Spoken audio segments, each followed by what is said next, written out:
MLB DFS picks, Wednesday, July 3rd. What pitchers have caught my eye? Well, there are many really good pitchers on this slate, but they're not in the best matchups. I don't want Flaherty against Minnesota. Great season, but is that an ideal situation? No. Chris Sale, awesome year, but San Francisco hits the lefties. Cease is not going to be on the slate. Corbin Burns, fine. Jamie Min, facing Seattle. You know who he is, and you know who Seattle are. They strike out a lot. They can score some runs, but they probably won't score runs against Burns. Jamie Min spinned up. Same situation with Zach Wheeler. Great season, 9.7 Ks per 9. 2.73 ERA, 3.42 xFIP. The Cubs striking out 25% of the time against righties. Low ISO, low WOBA, low WRC plus, and they have been worse over the last 7 games. 29% K rate. So no problem there. Jared Jones, another solid option, probably going to be cheaper than Burns or Wheeler. We don't have salaries yet because it's early. 9.7 Ks per 9, 3.5 xFIP, and St. Louis, 24% K rate. Not a lot of pop, although they have been scoring some runs. It's definitely a place you can attack. Last 7, though, 76 WRC plus. Next guy that catches my eye, Brian Bello. Preferable matchup against Miami. Preferable spot at Miami. We know who they are and what they do, but maybe you're not as familiar with Bello. So what we do here on the MLB DFS picks is try to give you a little bit of insight, a little bit more knowledge about the specific pitchers. Actually, I should go back and, well, we'll go back to Parker in a second, but Bello, sinker, slider guy. That's basically what he throws. Guess what? Miami, not good against sinkers, not good against sliders. Now, Bello has struggled in June, but much of that struggles is because he's just getting bled to death. A 405 BABIP, that is a death sentence for a ground ball pitcher, which he is with an elite 54% ground ball rate. Now, typically, Miami, you kind of like to get fly ball pitchers because the ball is going to stay in the ballpark.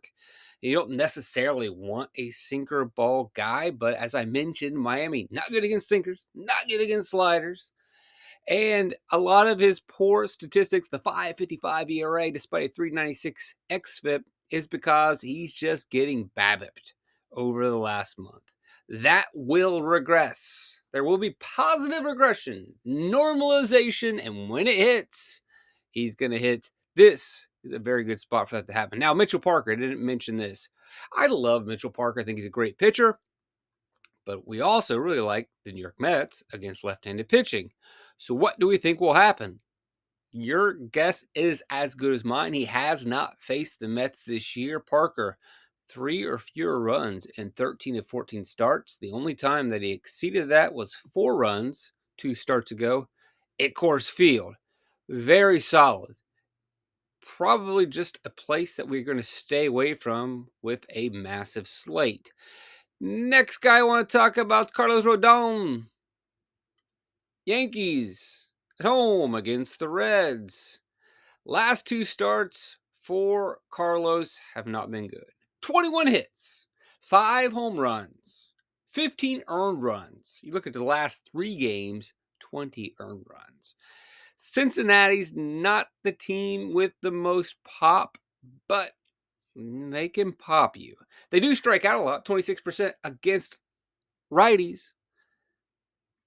But I don't know if you really want to take Carlos. Maybe you take the Reds, but it is worth mentioning that Carlos, tough spot lately.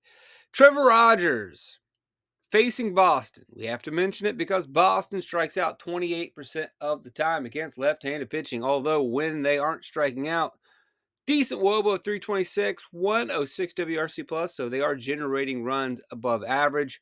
Rogers If he can stay healthy, he is slowly getting better, start by start. Not really living up to what he was as a rookie, but he's getting healthier. He is getting better. He is generating ground balls. He does benefit from facing a team that strikes out a lot in a pitcher-friendly ballpark. I don't care about the 1-8. I do worry about the walks, and the walks have been a problem. And although Boston strikes out a lot against lefties, they also are pretty patient and generate a lot of walks, which could be a problem for Mr. Rogers. Halfway decent in his, it was good. He only allowed 3 earned runs against Philadelphia. Give him credit, went 6 innings. So that's a plus start in my book. I don't know if it really helps in fantasy all that much, but to survive that, pretty good. His velocity is getting better on his fastball and his sinker. The average against is pretty low. So those 2 pitches that he relies on are working. The question is, will he cut the walks and generate the strikeouts? And the other question will be, how much will his price actually be? Last start, $6,000. That's $6,000. I absolutely can consider it. But if his price is in the $7K, I don't know if he's going to make it work. Jose Quintana.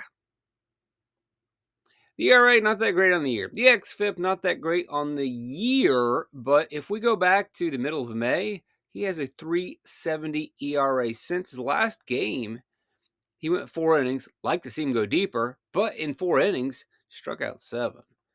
He has an 8K per 9 since that mark. Now there is, which has always been the case since he was with the White Sox and the Charlotte Knights and Los Angeles Angels. I thought Quintana was going to be toast and done and out of the league, but he's back and alive. Even if you have a 3.70 ERA since May 15th, you are alive. 1.5 home runs per 9, always been a weak spot for Quintana. Throwing hard, getting hit hard, but he has a preferable matchup, and he could make this work. Although Washington doesn't strike out at an alarming rate, they do strike out, but they don't have the power that necessarily is going to freak you out. 111 ISO, okay, I'll take that. 282 WOBA, that's pretty lobo. And an 81 WRC plus, been pretty cold over the last week. Quintana could work. He could work. Joey Estes.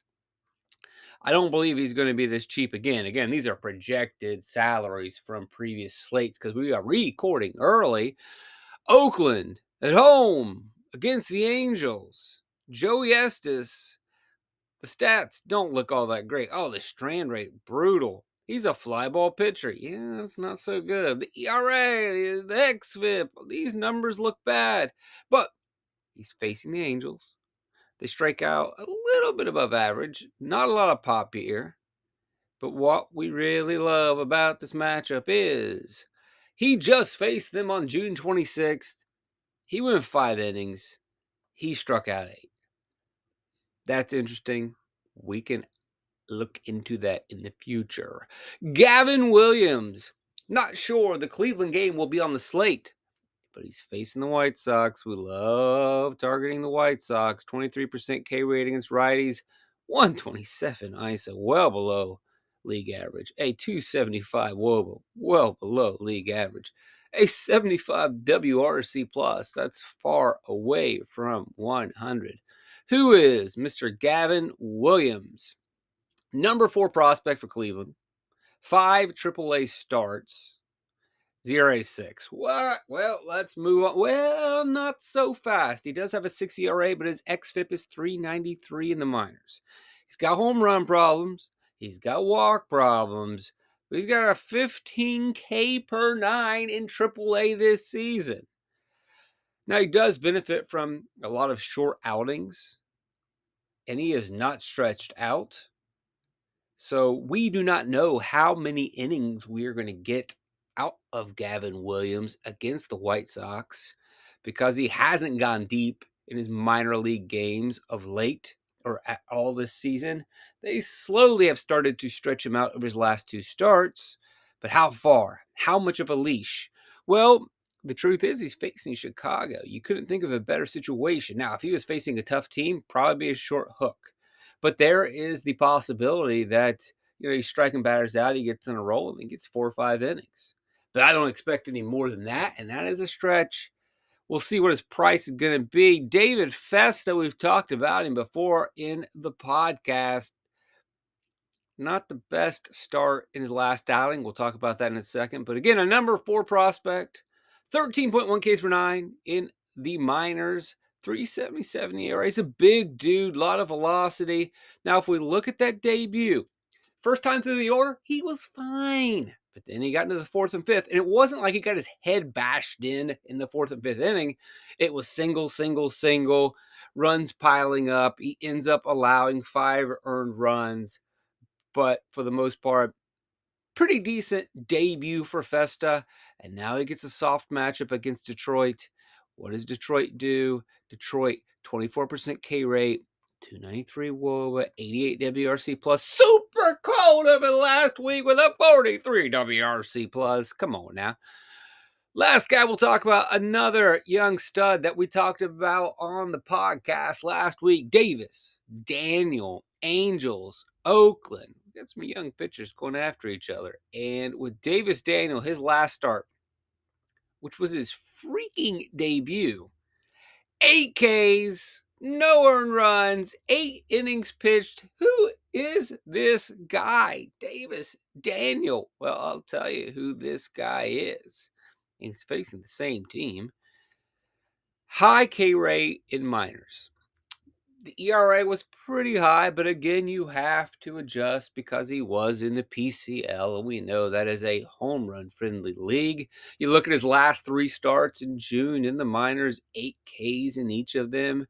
And man, his fastball and changeup were elite in that matchup against Detroit. I'm sorry, I said that he faced Oakland. He faced Detroit. This matchup's even better. This matchup is even better. 27% K rate versus righties from Oakland. 140 ISO, 290 WOA with 91 WRC plus. Come on, he could actually do better than what he did against Detroit. Fastball changeup were elite. His first pitch strike rate was phenomenal. His swinging strike rate was 13%. Again, phenomenal. His called strike rate was 22%. Again, phenomenal. You couldn't have asked for a better debut from Davis Daniel. Now he gets an even better game in a very favorable ballpark. Holy moly.